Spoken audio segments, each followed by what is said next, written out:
So what is absorptive capacity?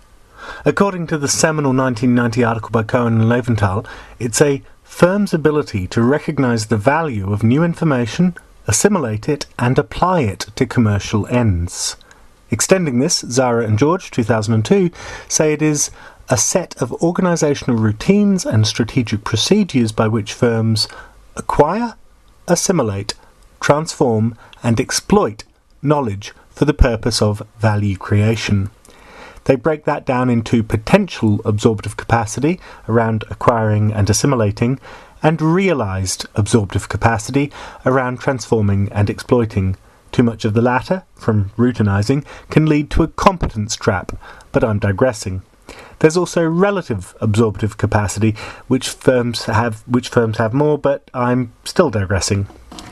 Absorptive capacity is tied to notions of innovation, organisational learning, NATCH, dynamic capabilities, combinative capabilities, competence traps, deliberative learning, knowledge management, and a bunch of other interesting terms. Ways to think about it? Don't think of a sponge, though. That's too passive a metaphor, so is a bunch of keys that would unlock other knowledge. It's much messier, more fluid, and iterative than that.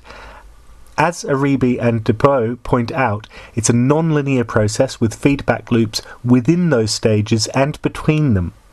There's lots and lots of unanswered research questions for the capitalists. Check out Volberda et al. 2010 for a nice listing.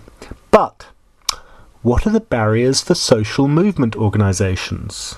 I think they don't want or need to learn, our old friend the Smuggersphere. They have pitiful or absent knowledge management structures, they have a high turnover of personnel, and they're up to their neck in alligators and have forgotten that they came to drain the swamp. Things to read, an incomplete list.